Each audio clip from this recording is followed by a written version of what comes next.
దేశ పురోగతి పురాతన వైపు అనేటువంటి నేపథ్యం ఉంది. అధునూతన కాలంలో పురాతన కలహాలు, చదువులకు సంస్కారాలకు శక్తి పలుకుతున్న యువత, మతాలు, యుద్ధాలు, గొడవలు, స్త్రీలపై మానభంగాలు, ప్రస్తుత దేశ అభివృద్ధిలో మూల సూత్రాలు, అరాచక పాలనకు ఆదర్శవంతంగా రూపుదిద్దుకుంటున్న భారతదేశ పాలన, వికృత శిక్షలు కలిగిన మనుషుల చేతిలో మరణాయుధాలు, మతం మారితే కులం వర్తించదా, రాజకీయ హామీలు నెరవేర్పు మారితే దేశ బహిష్కరణ వర్తించదా, తెలుగు రాష్ట్రాల అత్యంత రాజకీయ ప్రజాదరణ పొందుతున్న నేత YS Jaganmohan Reddy artificial intelligence వ్యవస్థని నిజాధారణను కనుమరుగు చేస్తుంది. ప్రస్తుత భారతదేశంలో స్త్రీలను అక్క చెల్లి అనుకుంటున్న అత్యంత క్రూరంగా చంపుతున్నారు.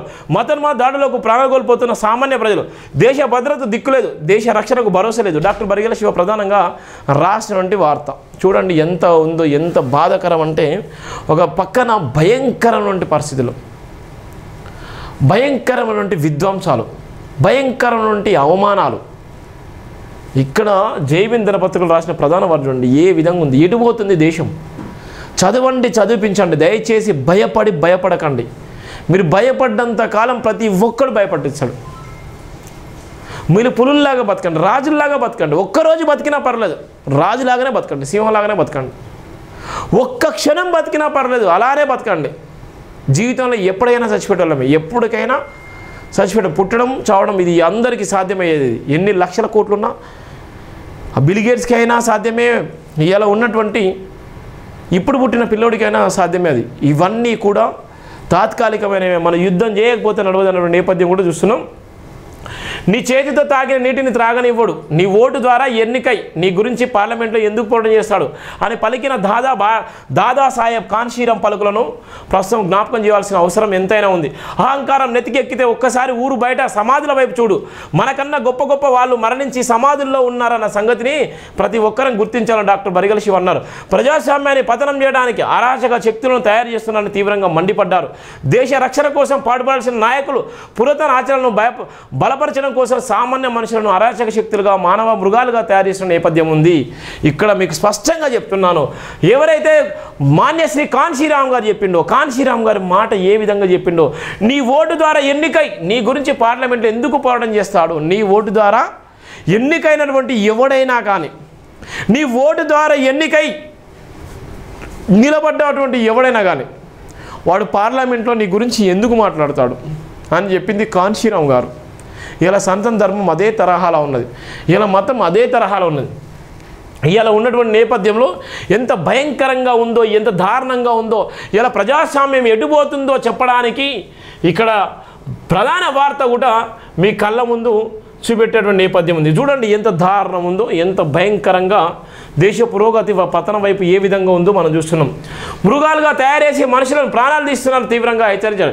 దేశంలో ప్రభుత్వాలు పనిచేస్తున్నాయా, చట్టాలు పనిచేస్తున్నాయా, ప్రభుత్వ వ్యవస్థలు పనిచేస్తున్నాయా, అరాచక శక్తులు ఆగడాలు పనిచేస్తున్నాయా, ప్రజలు ఎటు తెలుసుకోలేకపోతున్నారని దేశవ్యాప్తంగా వివిధ పార్టీలు, రాజకీయ నాయకులు ప్రజలకు మంచి చేకూర్చే క్రమంలో ఎన్నికల హామీలు నెరవేర్చాల్సిన తరుణంలో పట్టింపు లేని పాలకులుగా తయారై 1920 చెందిన ప్రాణాంతక సంస్థ ప్రచారం బలపరిచే క్రమంలో తెగ బీజీ అయిపోయిందన్నారు. ఉగ్రవాదాన్ని అణచివేస్తున్నామని దేశ ప్రజలను నమ్మిస్తూ దేశం లోపల మనుషుల ప్రాణాలను తీస్తూ లెక్కకు మించిన మరణ వ్యవస్థను పెంచి పోషిస్తున్నారు. 100 అబద్ధాలు ఆడైనా ఒక్క ప్రాణాన్ని నిలబెట్టాలన్నది ఎంతటి గొప్పతనమో, ఎలాంటి వదంతులు లేని 100 నిజాలు కలిగిన నిజాయితీ పరులను పుట్టగొడుగుల్లా పీకేస్తున్నట్లు అతమారుస్తుండడం అంటే నిజమన్నారు. మహిళలను అక్క చెల్లి అనుకుంటారే నడి రోడ్డుపై నగ్న ప్రదర్శనకు తావిచ్చే విధంగా బలాత్కారాలకు గురి చేస్తూ కిరాతకంగా హతమారుస్తున్నారు. మన భారతదేశ సంస్కృతి ఎంత హీనంగా మారిందంటే ఆలయంలోకి పూజ కోసం వచ్చిన మహిళపై 7 యువకులు కిరాతకంగా బలాత్కారం చేసి చంపడమే కాకుండా దాహం అడిగిన మహిళలకు మూత్ర విసర్జన చేసి భయంకరమైన హత్యకు పాల్పడే నయవంచనకు దిగజారిందన్నారు. భారతదేశ పేరులోని భారతమాతని స్త్రీని కొనియాడుతున్నామని పురాతన శాస్త్రాలకు నుండి మొదలుకొని నేటి వరకు ప్రగల్భాలు పలుకుతున్న ప్రభుత్వాలు నేడు భారతదేశ వ్యాప్తంగా స్త్రీ జాతికి ఇస్తున్న గౌరవం ఏమిటో దేశ ప్రజలు గమనిస్తున్నారన్నారు. ప్రజాస్వామ్యాన్ని పతనం చేయడం కోసం ప్రభుత్వాలు ఎంతలా ప్రయాసపడుతున్నాయో ప్రభుత్వ వ్యవస్థలో పనిచేస్తున్న ఉన్నతాధికారులకే అంతు చిక్కడం లేదన్నారు. దేశ పరిపాలనకు భద్రత లేదు, ప్రజాస్వామ్యానికి రక్షణ లేని విధంగా నేటి పాలకులు పరిపాలన కొనసాగుతుండడం అత్యంత ఏమన్నారు.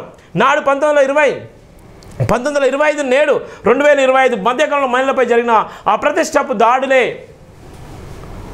2020 సంవత్సరంలో అవలంబించబడుతూ కొనసాగించడంలో ఏదో కారణం దాగి ఉందని, అదేమిటో భారతదేశ ప్రజలు గమనించాలని వివరించారు. ప్రస్తుత సమాజం నిజాయితీగా బ్రతికితే నిలువున చీరేసే పని చేస్తున్నారు.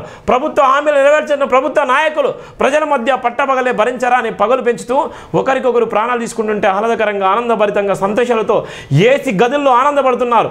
దేశం కోసం దేశము రక్షణలేమిటో తల్లడిల్తుందని బాధపడుతున్నారు. భరతమాత కన్నీరు పెట్టే స్థాయికి భారతదేశ హత్యాకాండ కొనసాగుతుందని, దానికి పూర్తి బాధ్యత ప్రభుత్వం పరిపాలిస్తున్న పాలకులదే అన్నారు. బ్రతికితే బ్రతకండి, చస్తే చావండి, మాకేం సంబంధం లేదని విధంగా రాజకీయ నాయకుల అహంకారం తలకు నెత్తికెక్కిందని విమర్శించారు. మత మార్పిడి రాజ్యాంగ స్వేచ్ఛలోని భాగమని తెలిసినప్పటికీ రాజకీయ మార్పిడి ఏ చట్టంలోకి వెళ్ళి పుట్టుకొచ్చిందో రాజకీయ నాయకులు తెలియాలన్నారు.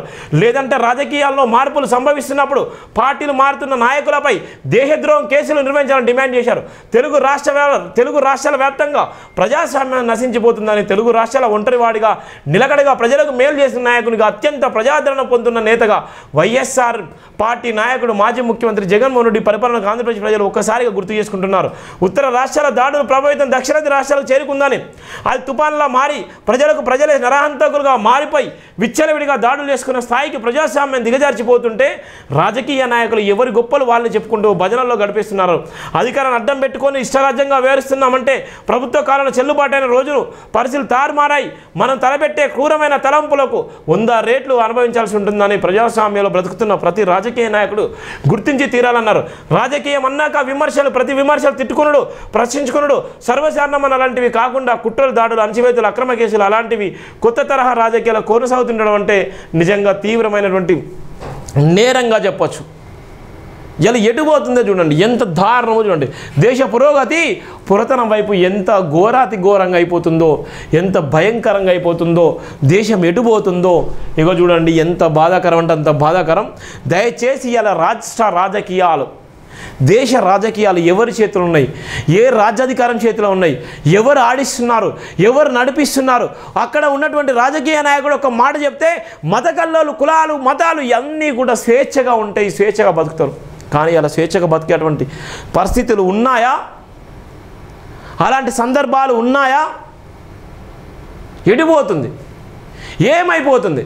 ఇలా ఉన్నటువంటి కోవట్లుగా ఉన్నారు. ఇలా ఉన్నటువంటి ఒక పక్కన క్రైస్తవ మతాన్ని ఇష్టానుసారం చేసి ఇలా ఉన్నటువంటి ఏదైతే ఆర్ఎస్ఎస్ వాళ్ళకు ఇలా అమ్ముడు పోయి వాళ్ళ దగ్గర ఉన్నటువంటి బైబుల్ను తాకట్టు పెట్టి ఇవాళ ఇష్టానుసారంగా మత ప్రచారం చేసేటువంటి క్రమంలో ఎవరైతే క్రైస్తవ సమాజంలో మత ప్రచారం చేసేటువంటి సందర్భంలో వాళ్ళని అణచివేసే కుట్ర కుతంత్రాలు చేస్తున్నారు.